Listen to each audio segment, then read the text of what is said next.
Hi everyone, here's the last story in Jan Hill's series, Magnus and Maungati. This one's about the Christchurch earthquake, so there's lots to learn in this story. It's called Maungati Mouse and the EQ Rescue, Earthquake Rescue by Jan Hill.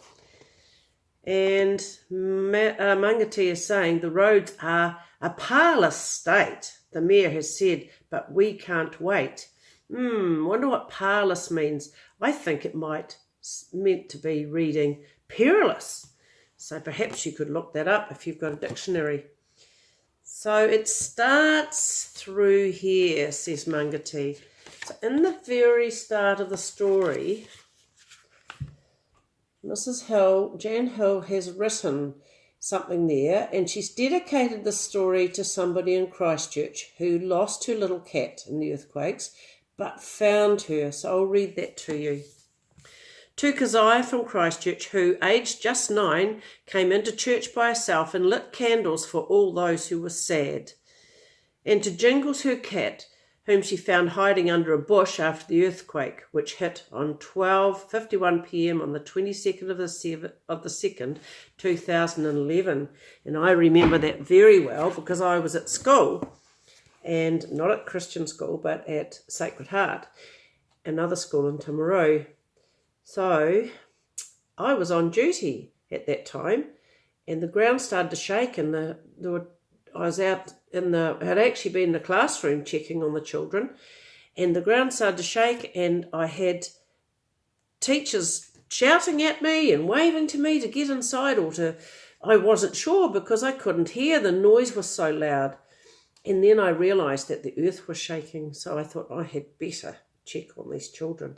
So here we are, start the story.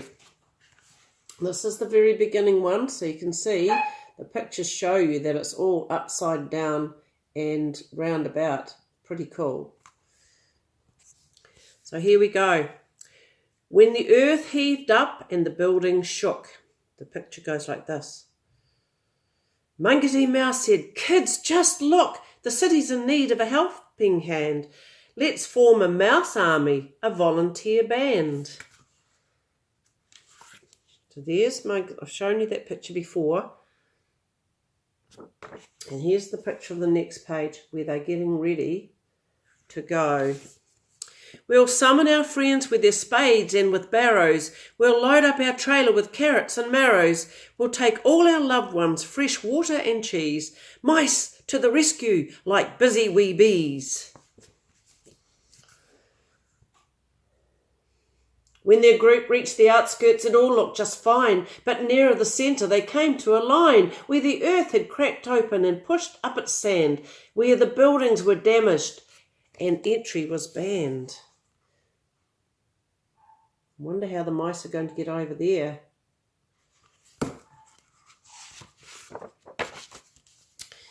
Up broken pavements and over the silt, avoiding deep fissures where barrows would tilt, they came to the suburbs where Maungati's mates inhabited mouseholds. Now what's their fate? Look, they can't see very much. It's pretty dark and murky there. Quick peek at the next page. "Hello," shouted Maungati. "Anyone there? It's your friends from South Canterbury. Come 'cause we care. Is everyone safe? Oh, please answer me, do. We're worried that you might have been injured too."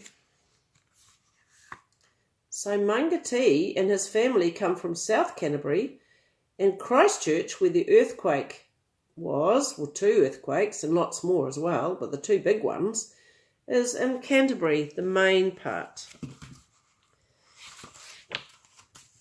Suddenly, out from a door around the back came Maungati's cousin. "Oh, brilliant, there's Jack," shouted Mikikahi, "and Jessica too." She had finished using their mouse portaloo. Of course, they couldn't use toilets. They didn't work anymore. There was a hugging and tears and a telling of tales about narrow escapes, broken plaster and nails, how they'd hid under tables and dropped to the ground while their kitchen was trashed and the food tossed around. Look at this picture, it shows you the mess in their house. Oh dear, Things that were on the walls fell down and TVs were smashed. There was an awful mess. Houses broken, roads ruined. It was pretty bad up there. There was gravy and treacle and jam in a muddle. Our glasses were smashed, and there was a puddle of custard and plum sauce, and flour like snow had bombed down and coated the chaos below. Look at that. Oh my goodness. Their stalls are broken. It's a pretty big mess in their kitchen, isn't it? When the water mains ruptured, we thought we would drown, and the smelly grey silt's now all over the ground. We're tired and we're thirsty. Our food's going rotten. It gladdens our hearts that we've not been forgotten. So when the earthquake hit, the water started pushing up from under the ground, and it was all silty and murky and dirty and smelly. So Christchurch became a very horrible place to be. And also very frightening at that time. No worries, said Maungati. First we shall eat. We've plenty of food and a cool chocolate treat for each of the children. Yes, one for you too. Then we'll dig out your garden and clean up the poo. Oh, no. I don't know if I'd want to eat first. I think I might want to eat after it's all done. The mice soon got working. The sand piles grew higher, but each took a rest when they started to tire. There was joking and laughter, and they got on so well, the time just sped by. Then they heard someone yell. Ooh, look at that. That cars were damaged and things fell down big holes. You can't imagine. Maybe you could look up on YouTube, on the internet, and find out what happened in the earthquake. Maungati, come here. We'd heard a strange cry from under this concrete. It's piled awfully high. We think we've discovered a cat's furry tail, and when somebody tugged it, we heard a faint wail. Oh, gosh. That looks like a pretty big tail. I don't think that's a mouse. Jack said, be careful. These felines are fierce. They just want to eat us. It's not very nice. This creature must die. If it lives, it will plague us. To rescue it now would be madness and dangerous. Oh, what do you think they're going to do? Will they rescue that cat? Looks a familiar tale. Page doesn't want to turn over. Here we go. But the mice were already at work on the double, lifting and heaving and digging through rubble. We're coming, Max shouted. Just hold on, my friend. We'll soon have you out. This is not where you'll end. And they're all digging, and oh my goodness, look at that little mouse balancing all the dirt on his head. Whew, they're rocks. Rocks and rubble. It's so good to hear you, a muffled voice said. I've been frightened and lonely trapped under this bed, but I'm not really hurt, though I just seem to cry, and my fur is all dirty. My mouth is so dry. He's buried underneath all the rubble, hiding under a table. I think the table would have saved his life.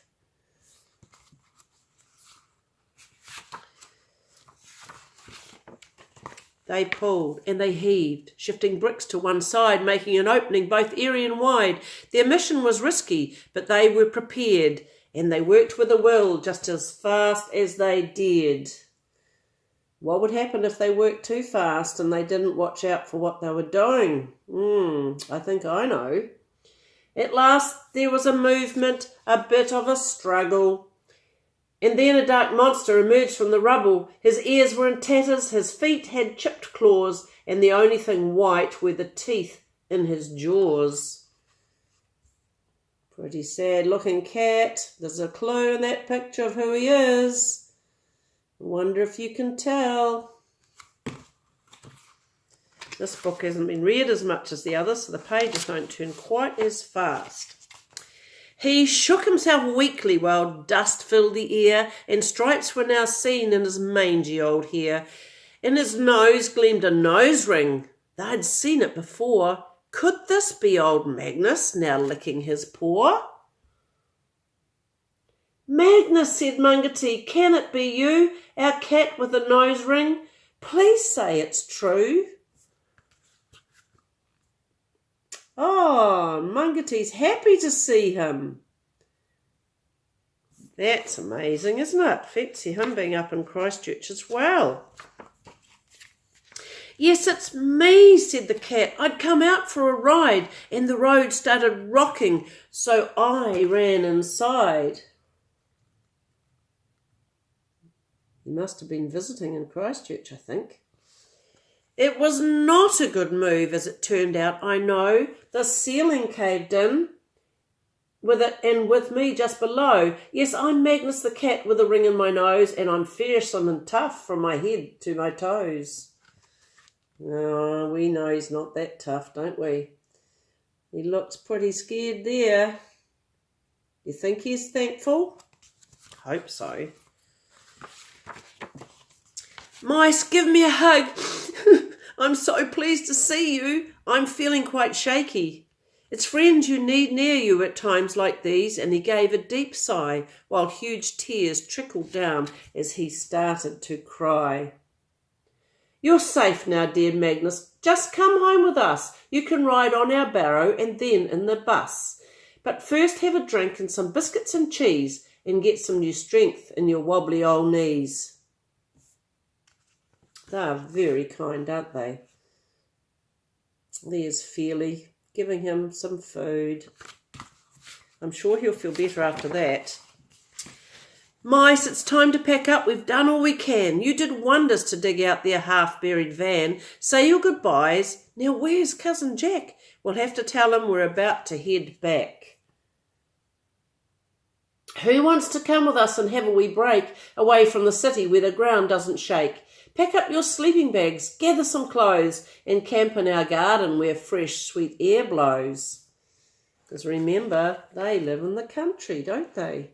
In Maungati, and it's a beautiful part of New Zealand.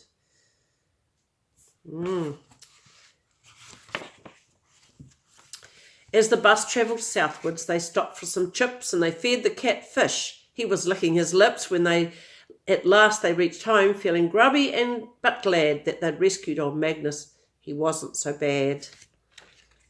Oh, good old Kiwi fish and chips on the way home. He's looking pretty happy now. They ran him a bath. It was fragrant and deep. The mice soaped his limbs till he fell fast asleep. So they pulled out the plug and they left him to dry as the sinking sun set in the rosy red sky.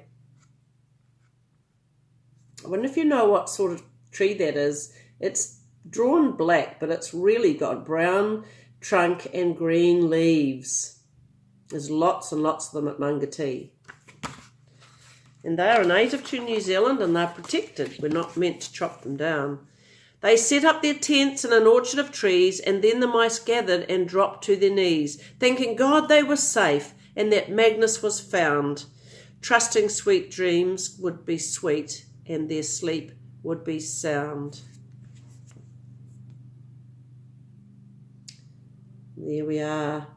Now, if you look carefully when you listen to the story again, you will see something that turns up on every page of the pictures of the story.